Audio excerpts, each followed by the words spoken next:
لطیفہ عرض کیا ہے. جہاز جا رہا تھا، بحری جہاز. اس زمانے میں لکڑی کا جو ہوتا تھا، جس طرح وہ سیلنگ بورڈ جس کو کہتے ہیں، پردے لگے، وہ موٹریں تو نہیں تھی نا اس زمانے میں، یہ پیٹرول آپ کا انجن وغیرہ نہیں تھے. بھنور طوفان آ گیا، گرداب طوفان آ گیا. جہاز میں جو لوگ بیٹھے تھے غوث پاک کے مرید تھے، غوث پاک کے. انہوں نے یا غوث اعظم المدد پکارا. کیا پکارا؟ غوث اعظم خطبہ دے رہے تھے، تقریر کر رہے تھے، اچانک ہاتھ آگے بڑھایا تو یہاں تک ہاتھ بھیگ گیا غوث اعظم کا. ہاں کھول کے دیکھے، کھول کے بات کر رہا ہوں، ہاتھ یہاں تک بھیگ گیا. مرید کہتے ہم نے پوچھا حضور پانی بھی کوئی نہیں، ہاتھ بھیگ گیا. میں چپ کر کے سبق پڑھو. کہتے 2 مہینے کے بعد کچھ سوداگر کاروباری لوگ خدمت میں حاضر ہوئے اور نظر و تحائف پیش کیے. حضور نے ہمارے آگاہ ہونے کے لیے ان تاجروں سے کیفیت پوچھی. انہوں نے بیان کیا کہ یہاں سے 2 مہینے کا راستہ تھا. جب ہمارا جہاز پانی کے اندر تھا، یکایک طوفان آیا، بڑی تیز ہوائیں چلنے لگی، موجوں کا تلاطم تھا، جہاز ڈوبنے لگا. گھبراہٹ میں کچھ بن نہ پڑا، یا شیخ عبد القادر جیلانی المدد کا نعرہ لگایا. اسی وقت دریا میں سے ایک ہاتھ برآمد ہوا جس نے ہمارے جہاز کو کنارے لگا دیا. لوگوں نے پوچھا کیسے آئے ہو؟ کہنے لگے ڈوبنے لگے تھے، طوفان میں پھنس گئے تھے، ڈوبنے لگے تھے. غوث پاک کو پکارا، غوث پاک سامنے آ گئے. فرمایا گھبراؤ نہیں. آپ نے ہاتھ سے دھکا دے کے جہاز کو طوفان سے نکالا. کا کون سا دن تھا، کون سی تاریخ؟ انہوں نے بتایا. انہوں نے نکال کے دیکھا، وہی تاریخ تھی، وہی وقت تھا، وہی منٹ تھے. اب میں تھوڑی سی انجینئرنگ کروں.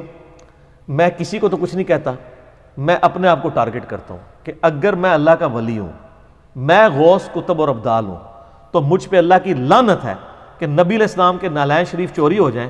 اور میں تو جناب نگاہ مارتا ہوں تو 7 زمینوں کے نیچے دیکھ لیتا ہوں، اور نگاہ مار کے جناب وہ میں عرش بھی پڑھ لیتا ہوں اور لوح محفوظ بھی. تو میرے پہ اللہ کی لعنت ہے اگر میں نبی علیہ السلام کے نالین شریف تلاش کر کے اس علم غیب کے ذریعے واپس لا کے میڈیا میں پیش کر کے پوری کی پوری قوم کو بریلوی اور بزرگوں کا ماننے والا نہ کر لوں. لعنت ہے کہ نہیں؟ میں کسی پہ نہیں کر رہا، میں اپنے پہ لگاتا ہوں کہ اگر میرے پاس یہ کچھ ہو. اے جڑے منڈے کمپیوٹر جان دیو، میں تو حدیثاں پڑھ کے لمبیاں دھاڑی راتی میں یہ دین ہی پڑھنا، تو جو میرے کو ہے میں تو سنانا. تے جڑے منڈے تسی کمپیوٹر جان دیو، وڈے وڈے انجینئر ہو مسلمانوں دے بچے، تسی کیوں نہیں ہو گستاخاں نو مطلب انہاں دیاں ویب سائٹاں انہاں دیاں برباد کر دے؟ تسی اپنے بٹن دباؤ، انہاں دی ہر شے تباہ کر دیو. تانوں رب نے فن دتا، سانوں دسو جتے ساڈی لوڑ ہے. اور میری بزرگی پہ بھی لعنت ہے کہ میں اگر نگاہ مار کے یہ کچھ کر دیتا ہوں تو میں یوٹیوب سے نبی علیہ السلام کے اوپر جو گستاخانہ فلمیں چڑھی ہوئی ہیں میں ان کو ڈیلیٹ نہ کروا سکوں. تو لعنت ہے میری اس بزرگی کے اوپر. وہ کہتا ہے جی اے بابے جو سچے ہیں جی، تے میں سن رہا تھا مجبوراً، کہنے لگا جی بابے سچے ہیں تو مینار پاکستان سے آ کر چھال مارو، تے پھر بابے نو کہو نا جی بچاؤ، تے بابے بچا لین گے تے میں مان لواں گا جی بابے سچے نے سارے. تے میں کیا پھر تو بڑا چلا آدمی، تیرے کول تے اتنی عقل نہیں ہے. میں کہا تو انی گل کر دیں، بابے نو آواز ماریے اے اسی بعد ہی گل کریں گے. تو توحید دا ٹھیکہ چکیا ہے، تو مینار پاکستان تو چھال مار رہا، تو کیا یا اللہ مینوں بچا لے. ٹھیک ہے، اگر آپ کے اللہ کیوں نہیں کرواتا؟ اللہ نہیں کروائے گا سر. اللہ نے تو حسین کا سر کٹتے ہوئے بھی دیکھا ہے، اللہ نے تو کعبے کے اوپر چڑھائی ہوتے بھی دیکھی ہے. دنیا اللہ نے رکھی ہے بقدر ایفرٹ. لیکن آپ کا دعویٰ ہے کہ آپ کے بابے یہ سب کچھ کرتے ہیں، اوکھے ویلے بزرگ کام آتے ہیں. تو دعویٰ چونکہ آپ کا ہے، اللہ کو تو دعویٰ ہے ہی نہیں ہے. کس آیت میں لکھا ہے کہ بسم اللہ پڑھ کے ساکٹ میں 2 انگلیاں دو تو کرنٹ نہیں لگے گی؟ کوئی نہیں. دعاؤں کا بھی پتہ ہے آپ کو آیا ہے، اگر کوئی بسم اللہ الذی لا یضر پڑھ کے خود کوبرا سانپ کے آگے ہاتھ کرتا ہے نا، پھر وہ اس کے اوپر دعا ختم ہو جائے گی. وہ اپنے اوپر تقدیر خود غالب کروا رہا ہے. یہ اسی لیے اس میں الفاظ ہے ناگہانی آفت. ناگہانی کا مطلب سمجھے. اگر ایک بندہ کہتا ہے میں نے اعوذ بکلمات اللہ پڑھا اور میں جا کے بچھوؤں کی سرزمین میں جا کے چھلانگ مار دوں، ایسا تو نہیں ہوگا. وہ خود اپنے اوپر تقدیر غالب کروا رہا ہے. جو اپنے اوپر تقدیر خود غالب کرواتا ہے نا، پھر دعا والا اس سے سایہ اٹھ جاتا ہے. کیونکہ جب آپ خود مرنا چاہ رہے ہیں تو ٹھیک ہے مرو پھر. تو میں کہتا ہوں میری بزرگی کے اوپر لعنت ہے کہ میری بزرگی ہے، میں نگاہ مار کے یہ کرتا ہوں اور میں یوٹیوب سے ویڈیوز نہ ڈیلیٹ کروا سکوں نبی علیہ السلام کی. اوکھے ویلے بزرگ کام آتے ہیں. سر یہ اب آپ بھی ذرا سوچیں کہ آپ نے ان لوگوں کے بارے میں اتنا کچھ کلیم کیا ہوا ہے، یہ کہاں کے عاشق رسول ہیں؟ اگر یہ ویڈیوز نہیں ڈیلیٹ کروا سک رہے, ہمیں تو اختیار ہوتا, ہم تو ایک نگاہ مار کے کرتے ہیں, ہم کہیں گے جی لعنت ہماری بزرگی کے اوپر. اور میرا آخر میں معصومانہ سوال ہے, اگر اس طرح چیزیں ٹلتی ہیں تو یہ مزاروں کے اوپر بم کیوں پھٹ رہے ہیں؟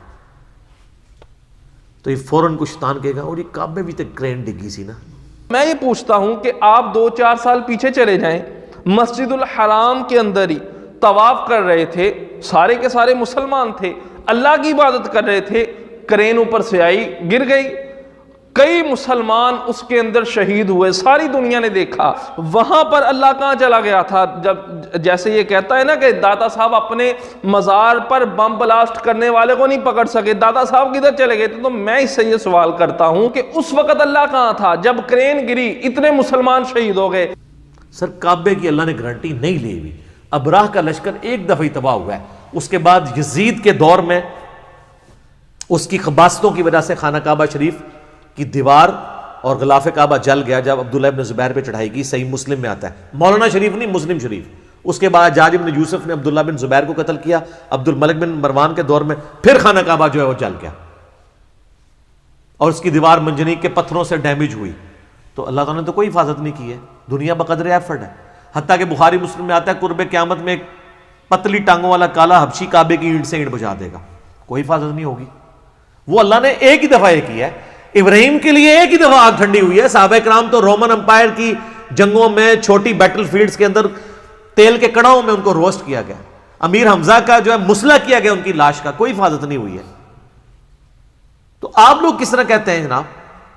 اور ہمیں پھر وہ ایک دفعہ میسج آیا ایک بھائی کا کہ جی وہ تحفظ اولیاء کانفرنس ہو رہی ہے اور جو ہے نا وہ پریس کلب کے سامنے احتجاج ہوگا. میں نے کہا جی پریس کلب کے سامنے احتجاج نہ کریں, مہربانی کر کے آپ نے احتجاج کرنا ہے تو جا کے اولیاء اللہ کے درباروں کے آگے جن کو آپ اولیاء اللہ سمجھتے ہیں وہاں کریں کہ حضرت اب کیا ہو گیا ہے, 1965 میں تو آپ بم پکڑ رہے تھے, اب اپنے مزار کے بم نہیں آپ سے پکڑے جا رہے. جب ہم یہ کہتے ہیں گستاخی ہوگی, گستاخی تو تب ہو جب ہم فیبریکیٹڈ باتیں کریں. ہم آپ سے یہ چیزیں سیکھتے تھے, آپ کو کہتے ہیں آپ کو غصہ چڑھ جاتا ہے, اسی اصول اور مبادی پہ بات کرتے ہیں. یہ آپ نے ہمیں یہ سکھایا. وہ ایک بابا جی بھی ہے نا بڑے مشہور, وہ کہتے ہیں انہوں ہلکا نہ جانو نبی دیاں گستاخیاں نو, وہ جڑا پونکتا جے نبی اتنے پونکتا جے.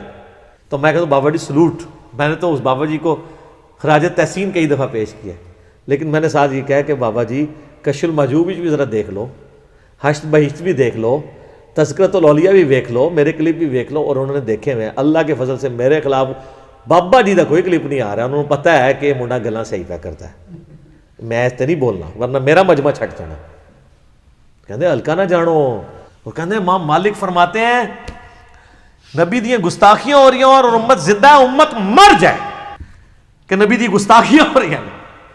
اسا اس زندگی نو پھر کی کرنا ہے جے حضور دے بارے گل ہو جائے تو ما بقا الامت بعد ختم نبی. امام مالک فرماتے سن پھر امت زندہ کیوں ہے, پھر مر جائے ساری, پھر مر جائے ساری. پوری عالم اسلام اس وقت یا تو مر جائے, یا تو مر جائے سارا عالم اسلام, یا پھر حضور کی عزت پر پہرا دے. بس دو باتوں میں سے ایک بات ہے. بس یہ میرا آخری میری بات ہے. اس کے علاوہ کوئی بات نہیں عالم اسلام کے لیے. یا سارا کٹھا ہو کے مر جائے تو یا پھر فرانس کو جواب دے. تو میں نے کہا بابا جی امت بعد مرے, پہلے وہ بابے مرن جنہوں نے ڈیوٹیاں سنبھالیاں نے. کہتے نا ہر علاقے میں ایک بزرگ کی ڈیوٹی ہے, اوکھے ویلے بزرگ کام آتے ہیں.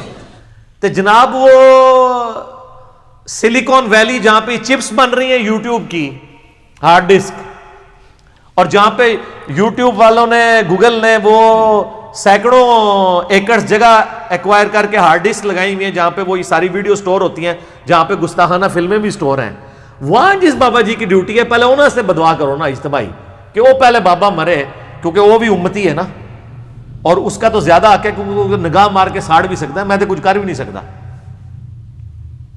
تو یہ کہنا چاہیے کہ امت دے سارے غوث کتب ابدال مر جان کہ نبی دی گستاخیاں ہو رہی ہیں, اور نگاہ مار کے ڈیلیٹ نہیں کراندے ویڈیو جڑی نبی الاسلام کے خلاف یوٹیوب کے اوپر سوشل میڈیا پہ چل رہی ہیں. پوری امت جو مار رہے ہو پہلے وہ مارو نا جنہیں کو اختیار ہے اور جن کی ڈیوٹیاں بھی ہیں. یہ کہتے ہیں غوث کتب ابدال ہے نا, وہ کیوں نہیں مردے؟ اور ویسے جب سے میں نے عام کیا اب وہ کہنا بھی چھوڑ گئے یہ بات, امت مر جائے امت مر جائے. انہوں نے کہا پہلے بابے مارنے پڑے نے. ٹھیک ہے نا جی, وہ ان کو بات سمجھ آ گئی ہے کہ یار یہ اس طرح نہیں ہوتا، دنیا بقدر ایفرٹ ہے. دنیا میں اللہ تعالیٰ نے مسلمانوں پہ بات چھوڑی ہے کہ وہ ایفرٹ کریں گے. دیکھیں اللہ نے تو سیدنا حسین ابن علی علیہ السلام کو مظلومانہ شہید ہوتے بھی دیکھا ہے. بقدر ایفرٹ ہے دنیا. یہ مسلمانوں کی ڈیوٹی ہے کہ انہوں نے کرنا ہے. باقی اللہ تعالیٰ نے تو ہمارے نبی کا ذکر بلند سے بلند تر کیا ہے، ہر شر میں سے خیر نکل رہا ہے.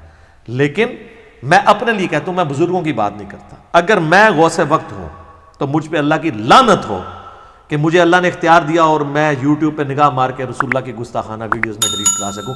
میری بزرگی پہ لعنت ہو. میں کسی پہ نہیں بات کرتا، اپنے اوپر تو کر سکتا ہوں نا، بات سمجھانے کے لیے. کہتے ہیں نا طریقے سے ذرا بات ہونی چاہیے، لہجہ تلخ نہیں ہونا چاہیے. تو سر یہ ساری باتوں کے بعد آپ کو ایک بات کا یقین آ گیا ہوگا کہ جو میں یہ نعرہ لگا رہا ہوں نا کتنا سافٹ ہے، کہ مرنے سے پہلے اے مسلمان کر لے اس پہ غور، کتابوں کا خدا اور ہے، بابوں کا خدا اور یقین جان جب زندگی میں ایک دفعہ بھی تو نے غور کیا تو تیرے اندر سے آواز نکلے گی. کیا؟ کہ نہ میں وابی، نہ میں بابی، میں ہوں مسلم علمی کتابی. نہ میں بابوں کا دفاع کرنے والا ہوں بابی، اور نہ میں سو کالڈ کوئی علمی بات کرے تو اسے وابی کہہ دیتے ہیں. میں وابی بھی نہیں ہوں.